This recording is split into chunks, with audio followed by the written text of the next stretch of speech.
The historically dressed actors and choreographed sequence being filmed from on top of a crane on one of the biggest sets ever physically constructed, the cost of which alone would cover the budget of a mid-range indie film today, are from the 1922 film Intolerance.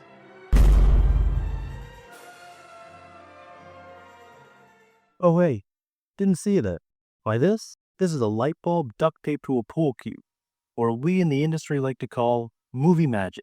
Now, at first glance, this may seem nothing like the production of something like Intolerance, but by the end of this video, I'll show you why, with a little bit of study, there's always something we can learn even from the highest budget films. What we do here is go back.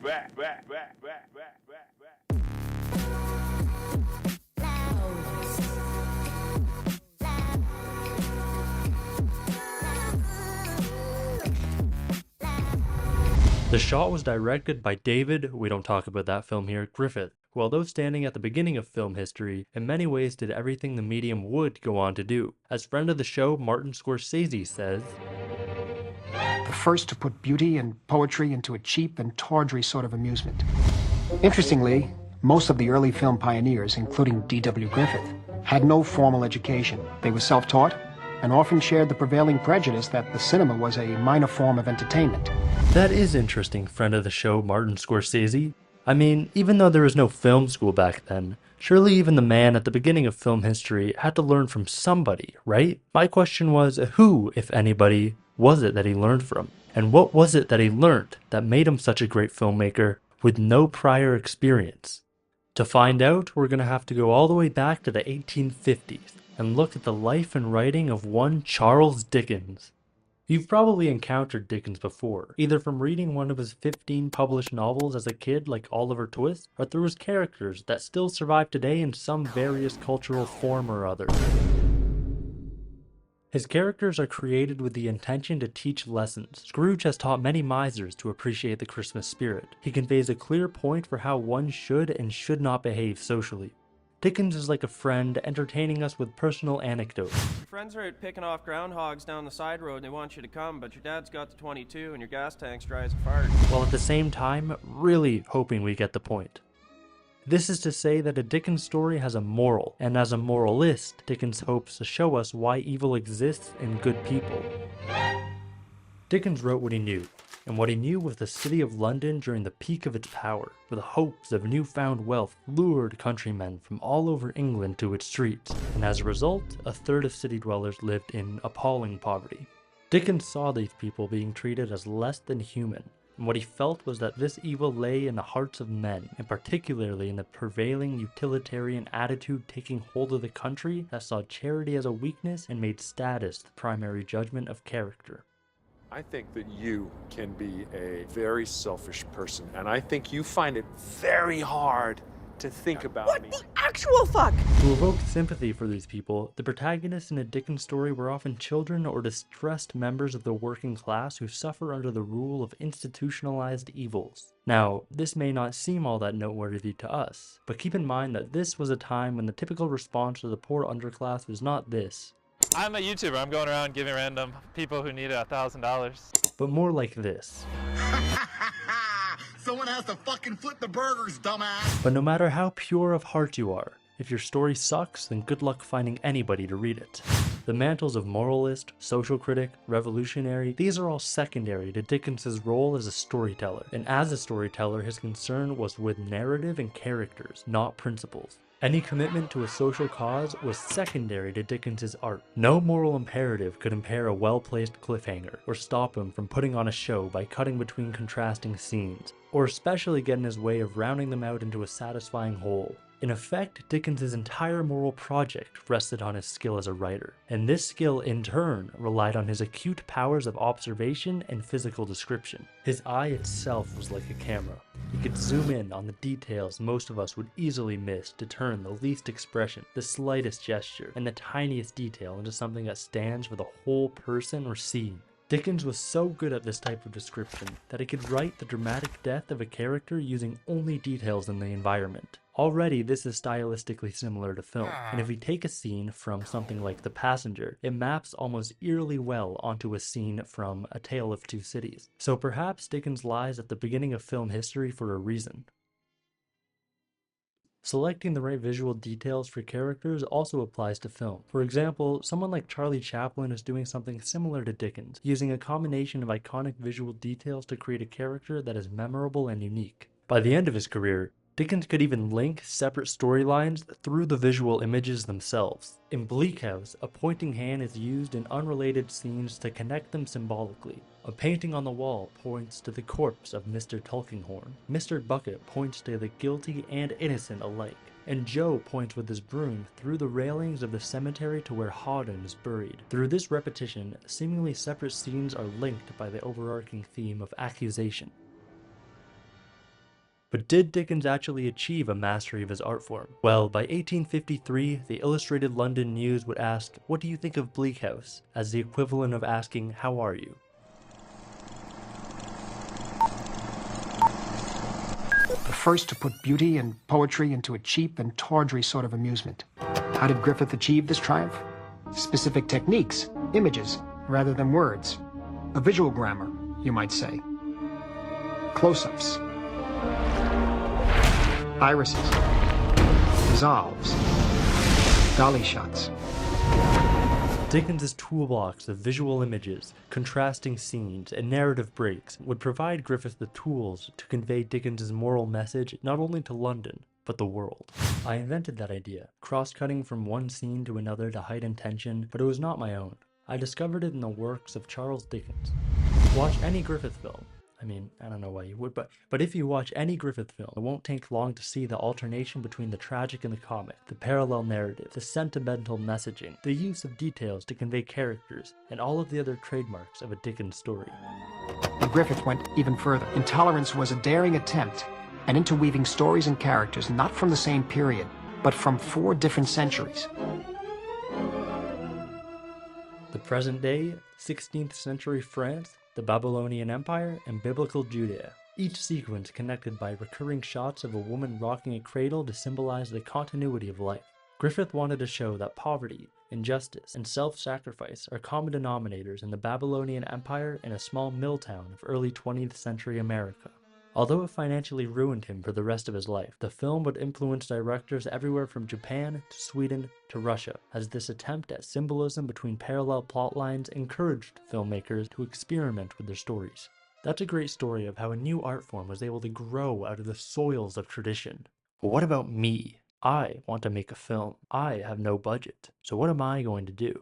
The first thing to decide on was the extent of the piece. It needed enough time to have some kind of a satisfying payoff, with space to experiment with the toolbox of Dickens and Griffith, but far shorter than anything like a feature-length narrative. Too much acting would result in too many variables, too much to learn, and the project would just never get completed. Then I had to decide what the story even was. Remember that Dickens was always trying to convey a social point with his story.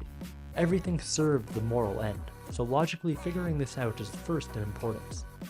We also need the film to have some kind of a narrative structure. We saw that Griffith and Dickens were able to hold the audience's attention by setting up parallel narratives and cutting from one narrative to the other at key moments. To imitate this technique of cutting, the film is going to need at least 2 narratives. But that's not enough. To really follow in their footsteps, the narratives must also have some kind of symbolic parallels between them. Now these scenes are going to need some characters. The merit of Dickens was his ability to use the external world to tell his stories. When we take that idea and look for it in this text, we find that Dickens allows almost all of his characters to introduce themselves in scenes in which they bear the action. The description that precedes them is concerned mostly with externals. Film has the opposite problem, and the filmmaker's creativity lies in being expressive within the boundaries set by a camera that records every external detail. But what Dickens was good at was selecting 1 or 2 details that encompass the entire scene or character, and this is the same skill that a good filmmaker needs. Thus, one of my goals was to convey character through external details in their environments.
Will!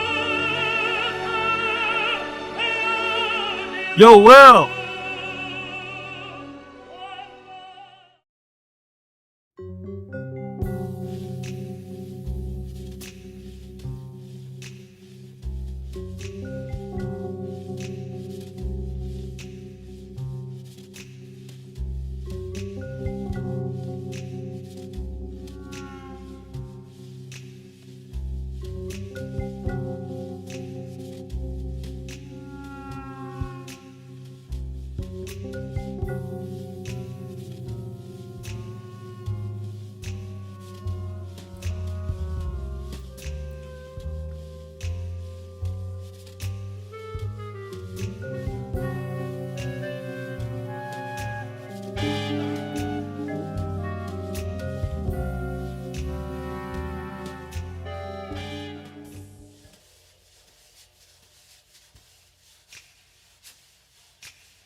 And I saved the best for last. Be careful with that.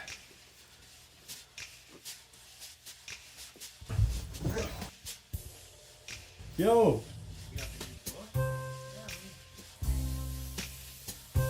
Would you like to see it? Sure. Wow. It's cool. You want to take it home? Really? Yeah, of course. Just bring it back tomorrow. Okay, I'll see you tomorrow.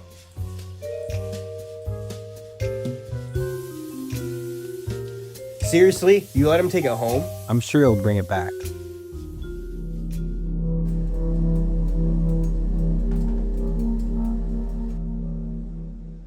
Did you see that stain on his shirt? Just a shirt. Okay, it was just a shirt, but he has no respect for his personal property.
Hey, where is it?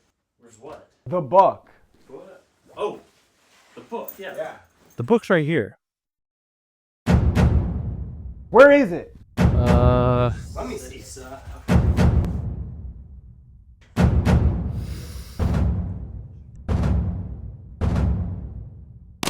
Get out! I didn't mean to, man. No, get the hell out. Now! Go! It wasn't my... No. Go! Now! Get out! Okay.